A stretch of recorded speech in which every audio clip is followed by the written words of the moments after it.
Parler aujourd'hui de l'endocardite infectieuse.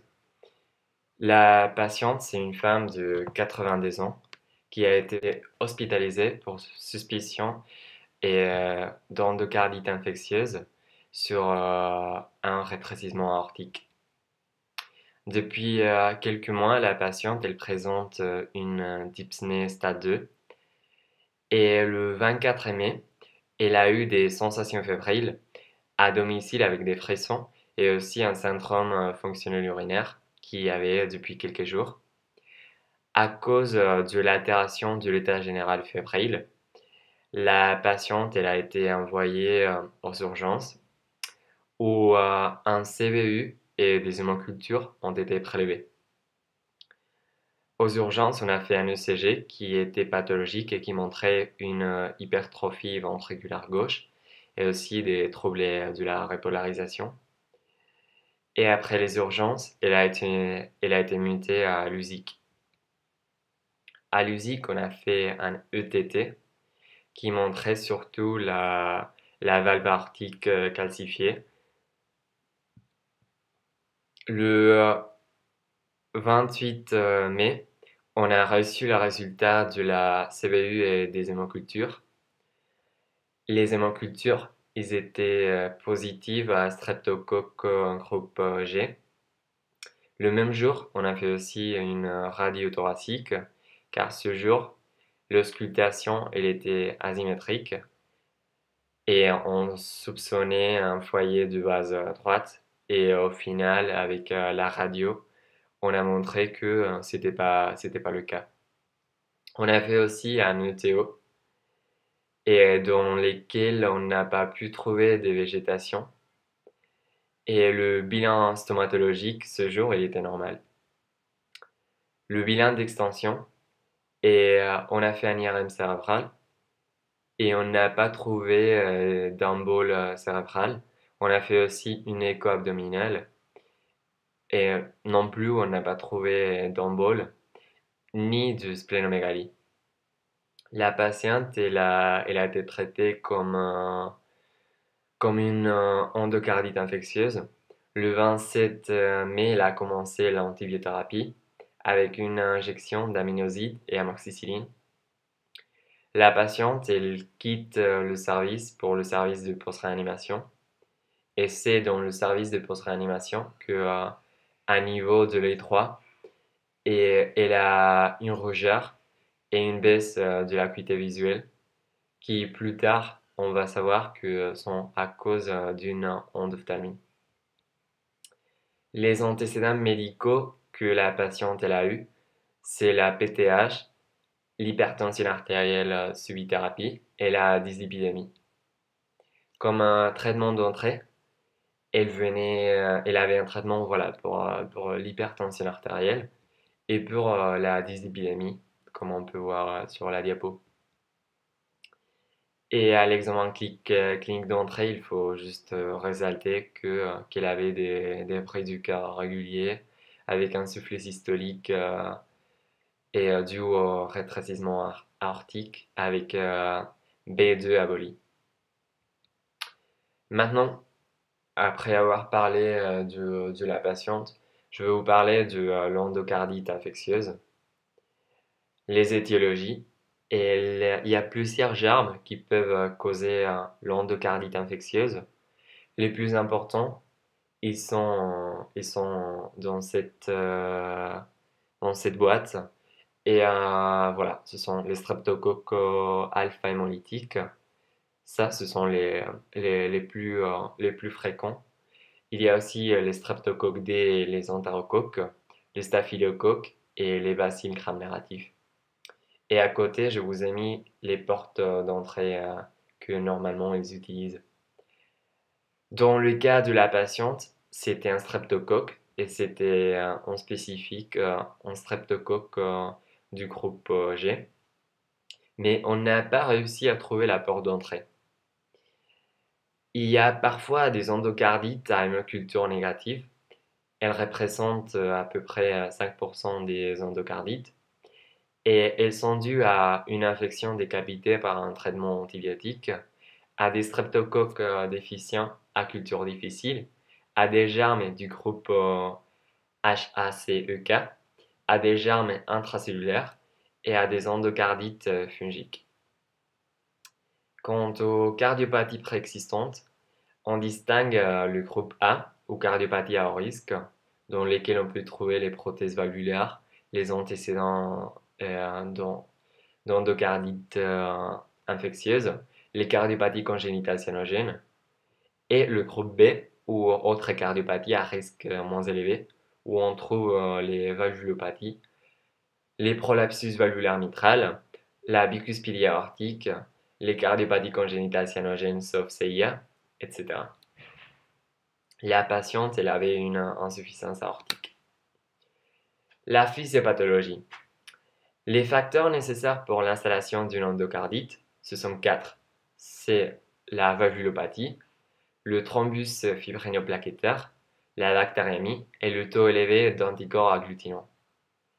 Les lésions anatomiques sont les végétations, et les végétations, c'est le résultat des germes, plus fibrines, plus leucocytes, et les mutilations valvulaires ou cordage.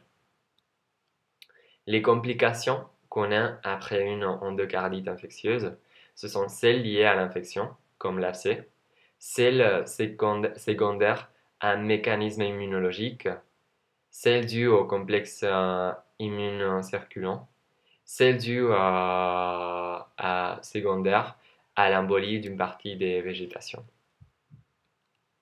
Le diagnostic. Il faut suspecter une endocardite infectieuse et devant une fièvre prolongée et l'apparition d'un soufflet cardiaque ou la modification d'un soufflet déjà connu. La fièvre prolongée, on la retrouve dans 90% des endocardites infectieuses. Le souffle, donc 85%. Les signes périphériques, tels que la splénomégalie, les nodules de Roth, les faux panaries dosaires, les plaques érythémateuses de Janeway, etc. Il faut rechercher aussi une porte d'entrée. Nous, on l'a recherché, mais on n'a pas réussi à la trouver. Il faut rechercher aussi des complications emboliques et rechercher des foyers infectieux secondaires. Les examens complémentaires, il y en a plusieurs, mais il y en a 2 qui sont très importants. Et ce sont les hémocultures et les ETT et ETO. Les hémocultures, c'est un examen déterminant. On va faire 3 hémocultures à 1 heure d'intervalle chacune et elles doivent être réalisées avant le traitement antibiotique, en milieu aérobique et anaérobique et en périphérie. Et quant aux les ETT et les ETO, il faut faire toujours une écho transthoracique, toujours. Et après, on va faire une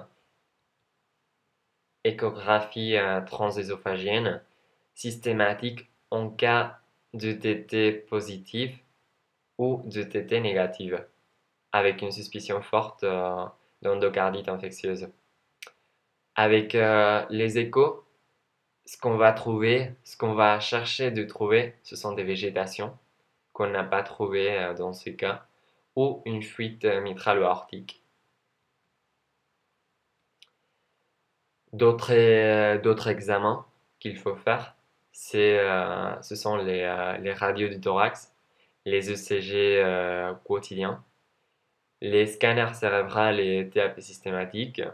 Il faut rechercher aussi la porte d'entrée. On n'a pas réussi à la trouver. Et il faut voir aussi le fond d'œil. Il faut faire des examens pour le fond d'œil. Il faut rechercher aussi une déficience immunitaire et des examens immunologiques. Pour le diagnostic de l'endocardite infectieuse, on a les critères de Duke et on peut les diviser en critères majeurs, ce sont 2, et critères mineurs, ce sont 5.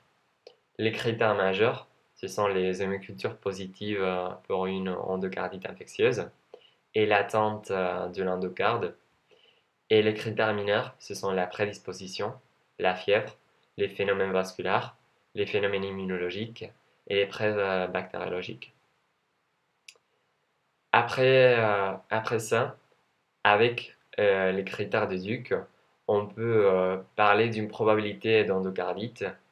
Et du coup, on peut parler d'endocardite certaine, possible ou non retenue.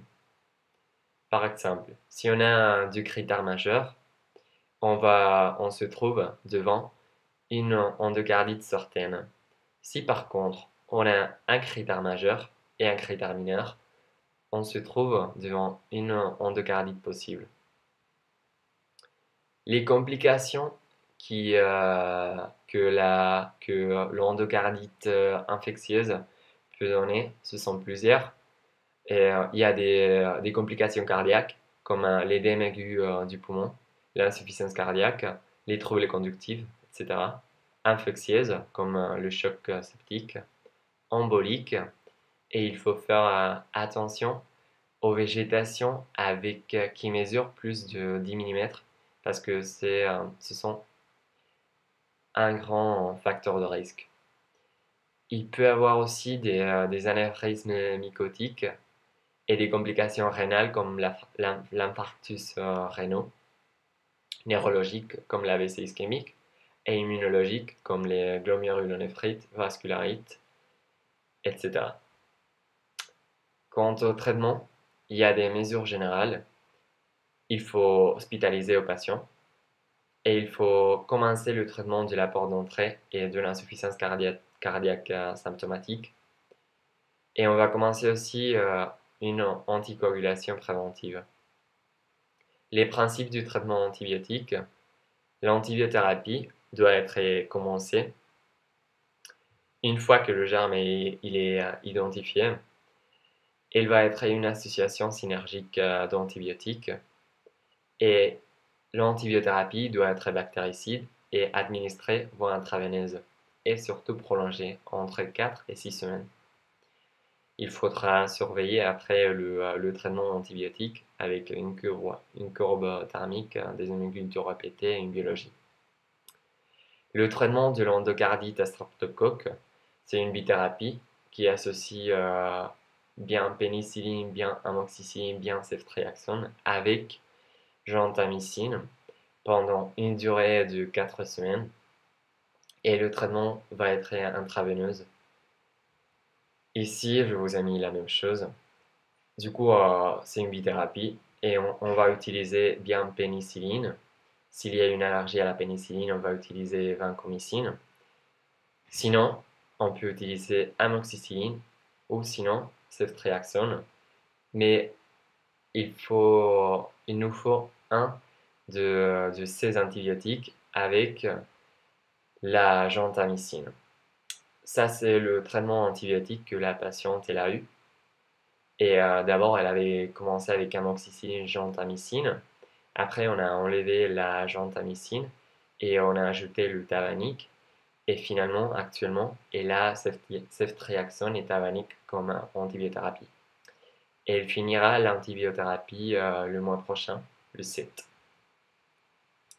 Le traitement chirurgical, bon, c'est pas indiqué pour la patiente. Après, je vais vous raconter pourquoi. Et s'il était indiqué pour la patiente, on aurait remplacé la valvule aortique par une bioprothèse ou par une prothèse mécanique, car c'est pas une patiente jeune et on ne peut pas faire une homogreffe. Mais bon, je disais que pour la patiente, c'est pas indiqué le traitement chirurgical parce que selon le EUROSCORE, et la patiente elle a un risque très haut de mourir au bloc opératoire. C'est pour ça qu'on ne le fait pas. Le traitement préventif, et c'est très important, il faut que la patiente ait une prévention systématique. Il faut qu'elle ait une carte de prophylaxie de l'endocardite infectieuse. C'est cette carte ici. On en voit deux parce qu'il y a la rouge et la verte selon le groupe. Et l'antibioprophylaxie, elle est désormais uniquement réservé aux patients du groupe A. La surveillance, il faut surveiller les courbes de température, la biologie, le syndrome inflammatoire, la fonction rénale, les plaquettes, les dosages des antibiotiques, etc. Il faut faire un ECG chaque jour et une écho cardiaque tous les 8 jours ou avant s'il y a des complications suspectées. Et voilà, merci pour tout. J'espère que ça vous a plu et à la prochaine.